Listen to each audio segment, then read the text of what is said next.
So, Caesar's English is going to be your best friend, and you will get to know the book the more you go through it. This, of course, is the instructor manual. You will have access to the student copy, and sometimes you'll just want to pull up the student copy and screen share it with them because you don't want to screen share your copy too often because it'll show answers. Okay. And you don't want to do that here. I'm just flipping through. Here's what lessons will look like. Lesson one, there are stems. Okay. So read through, pronounce them, talk about all the words that contain the stems.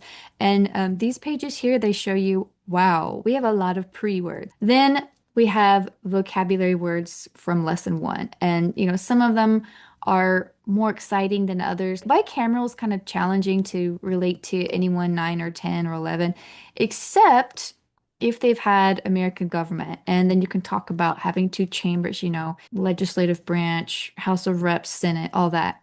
Well, and then I love this word so much because we can talk about what old-fashioned things did we used to own or do, like toys and tech. That's great to understand. Superannuated is obsolete and all that good stuff.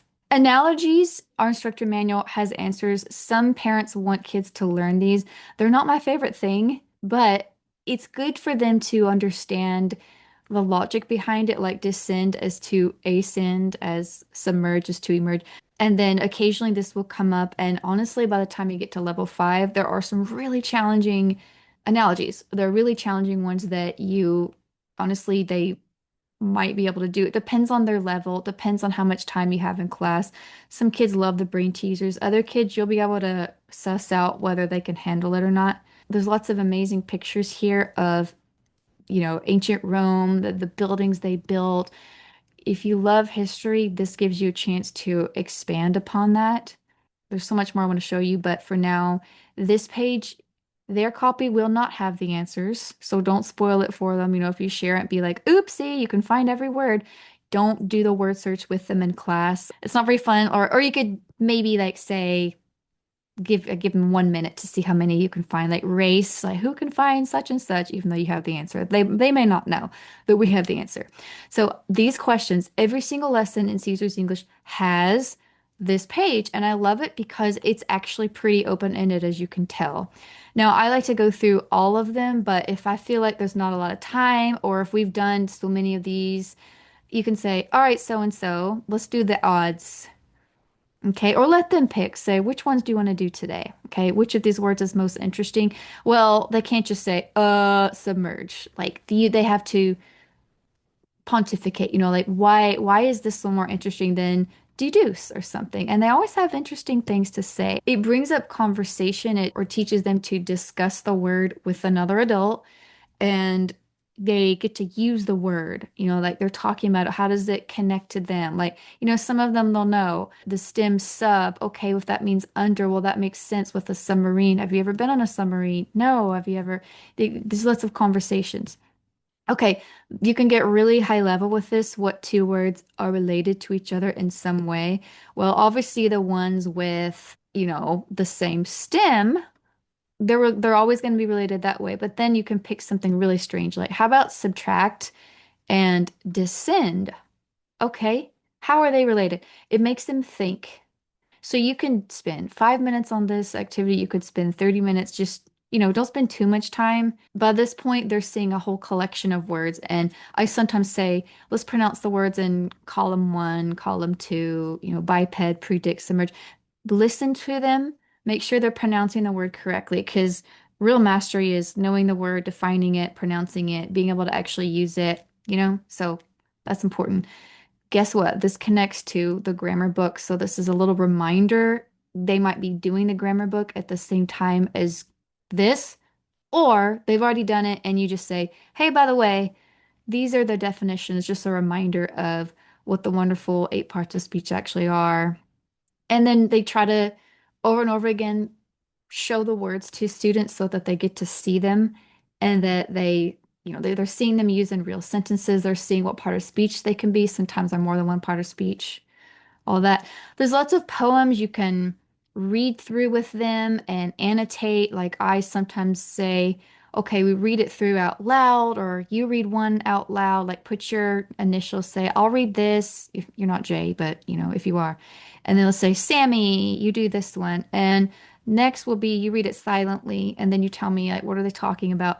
One thing I do many times is we try to hunt for where are our vocabulary words, and you can underline. Oh, sometimes they find it first. Oh, deposited on purpose. These things have been written to showcase the words. Oh, here's a strange word, felled. Okay. Sometimes there's a word there that it's not focused in the book. You can talk about what does it mean to fell a tree. I don't think I knew that word until ninth grade, so let's point out anything.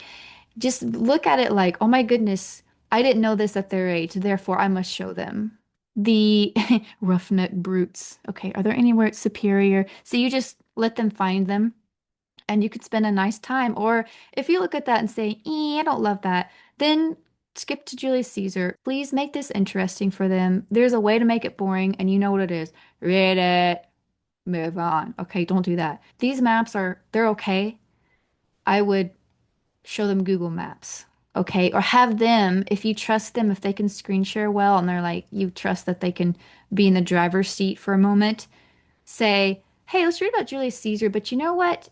Let's figure out how far is Rome from our house. Like they can locate it here. We talk about the shape, haha, we know what it looks like and all that. And here's this sea, and here's ancient Greece. Like, I think I was terrible at this, like geography. I don't think I knew much about this part of Europe when I was 9 or 10 or 11. I highly doubt I did. So I would be thinking they probably don't know it that much either, even if they're very smart. They're just not, they don't know it. They're just inexperienced.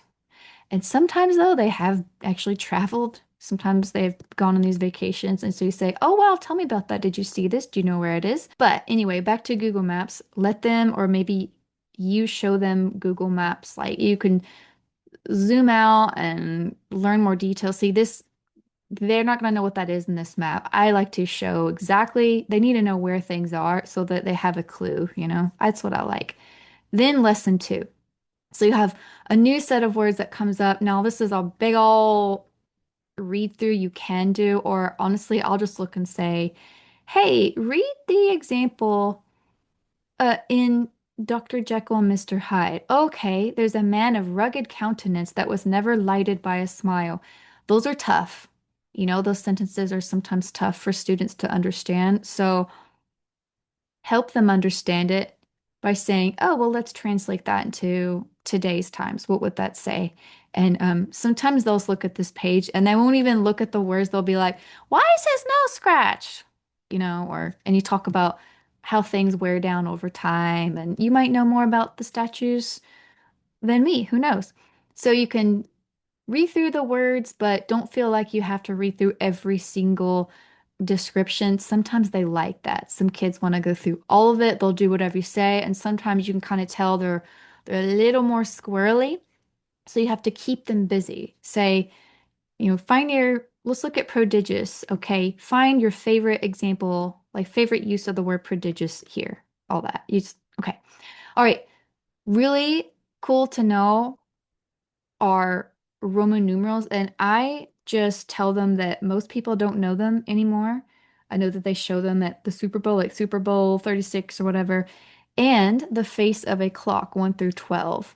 So I actually did learn these as a kid. I don't know if you did or not, but these, honestly, you just go to Google to see a few more, but this will give you like there's some logic in this. I won't teach you, you can just do it, but they love it. And here's why eventually, see, there's more word search pages. There's just so many good things in here, but you have to make it fun and interesting. Analogies again, they will see that they will not have answers. You will have them do it sometimes, or other times if you think, no, we don't have time, move on. See more poems, see how it's kind of set up. They're going to know Julius Caesar a lot. I mean, the book's named after him. Then there's no official quiz. I've made them. You can do it on Wheel of Names, which will be a separate video. You can have them write a paragraph to use, or maybe 2 or 3 paragraphs to use all. There's a lot of ways to do it. Honestly, as long as they can prove that they know all of this and they remember it, then you're able to move on to the next level. So that's this book. It's going to go over and over again. There's maps, there's excerpts, there's cool facts that you didn't learn as a kid because this thing is so dense, that there's so much here. Think of it as something that's all encompassing. You're learning and getting better at vocabulary. I say you, they, but probably both of you, honestly. You will learn geography more, you'll learn more about history, and you don't have to know everything about history. It's just, hey, let's learn some things about Julius Caesar that we didn't really know. So let's look at some other books, and thank you so much for watching. Rewatch this again. I know it is a lot, but believe me, the more you know, the more comfortable you're going to be and the better teacher that you'll get to be too.